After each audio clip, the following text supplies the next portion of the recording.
everyone. So I am very happy to be here today so that I have this opportunity to tell you about my research project, which is ongoing. But I am very happy that I can share with you today some interesting preliminary results and actually some interesting topics for discussion. So that I hope that you will also start thinking about this after this presentation.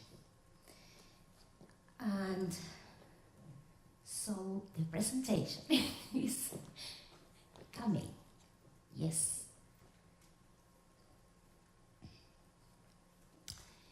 Yes, singing identity and the sense of belonging in culturally diverse Finnish schools. We know a lot about children singing, and it's been really researched for years. But it's a lot about children's vocal competency and pitch accuracy development, and there are different models, and we learned how children can progress from one point to the other, and so that they sing in tune. And that was very important, and it is important work. But we also know that it was found that singing holds meaning far beyond enjoyment or entertainment. And this is also serving for children's growing understanding of themselves and the construction of their identities. And we also have the knowledge now also that children's singing development is culture dependent and influenced by the global context.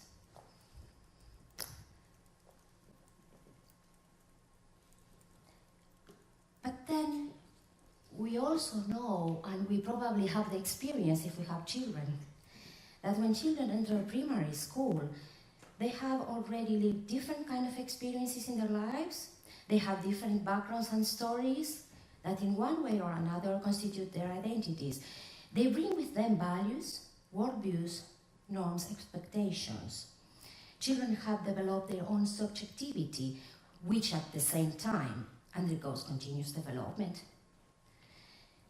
And these developments are influenced by peers, but they are also influenced by the children's particular present and past experiences, because they interact and have interacted with different people in different contexts and situations.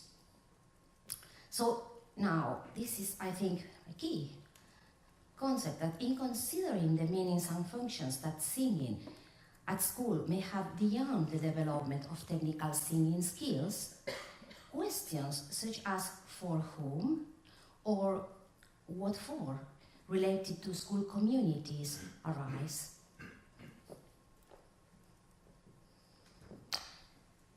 So in my study, in this study, I explore the meanings singing can have in fast diversifying Finnish primary schools, where new sense of belonging and community needs to be built.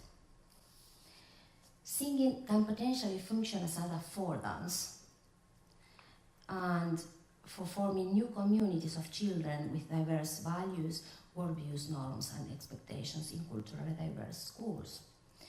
According to the NORA, because this concept of affordance comes from the NORA, according to the NORA, music can provide affordances for shaping identity, controlling moods, or feeling part of the community. Considering individuals' identities in relation to one another in the classrooms, where also shared values and meanings are expected to be created, the research also draws upon Wenger's theories of community development and relates both to the individual and collective dimensions of identity to musical agency when supporting democracy in school and the broader society. So, identity and agency are connected, are overlapping concepts, because through music and singing, children can gain their voice in and through singing, while constructing their own identity and developing agency in individual and collective contexts.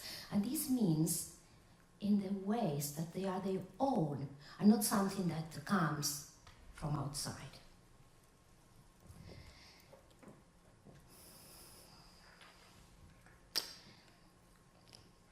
I have these research questions here.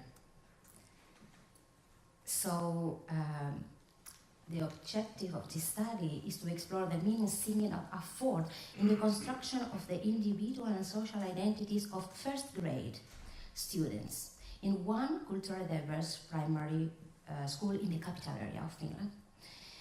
And so you can see what kind of affordances do singing and song provide to the children, and how is singing related to the individual and collective identity work.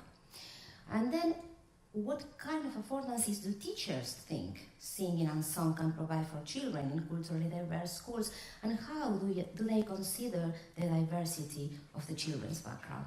So theoretically, the study explores how can singing in public space be part of democratic education, and what are the conditions for democracy in culturally diverse classrooms in Finland.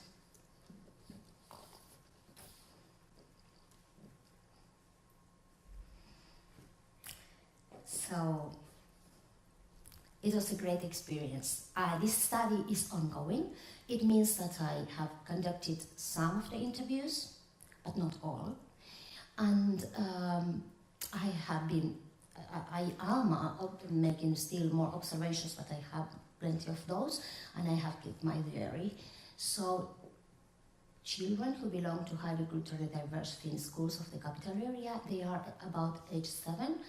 And in the first stage, there were 5 interviews, and now I'm running the other part with 30 interviews, and I'm also interviewing the teachers. They are the teachers of these students. So, yes.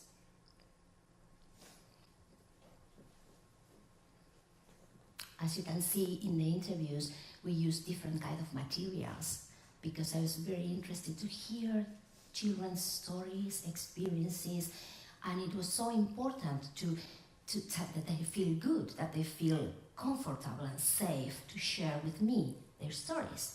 So that's also important. The observation in the school has this purpose also, that is to connect with them, to feel that they feel with me, we are together, I'm with them, they are with me, and then we share who we are. As you know, or you do not, I'm not sure if you know, but I am not originally from Finland, I'm originally from Argentina. So this is something that also connects me with the children. When we have this mapalo, this world, okay, then we can see, I come from this place where, or are you from Finland or not? Or we can share stories together. It was very interesting. Okay. So, children's perspectives on singing. So these are themes that came up. What counts as singing? For these children, singing, humming, and even some kind of rhythmical exercises that they learned at school was singing. The private singing and the public singing, it was clearly defined and separately one from the another. Singing for yourself, that was very important for the children. And then singing in public, it was in general something like you are very nervous when you do that in front of others. Singing aloud and humming, this was also very important, because they were using the voice differently depending on, for instance, who was present or what they were doing or where they were. And humming was very important also for the self. And the individual and group singing was also really present. And you can see there are some quotations. Singing together is magical. The ways how our voices go together, it is difficult to describe. It is like a rainbow. But singing alone is good too. And songs became yours when you like them and you know them well. So, for this reflection, and it's my final slide, I think that we can think more of being aware of the power of singing and song in children's identity construction and agency development, and that it's important to listen to children. Their experiences are narrated in context, and they are valorous. Their stories, their worries, their interests many times manifest in and through their songs. And finally, it is possible to create more opportunities of interaction in and through singing in classrooms, and I'm convinced of that, and to support students in the process of constructing their individual identities at school while fostering a sense of community in and through singing at school. There are many things I believe that can be done to understand more about this, but hopefully next year I can tell you more when I have the final results of this study. Thank you so much.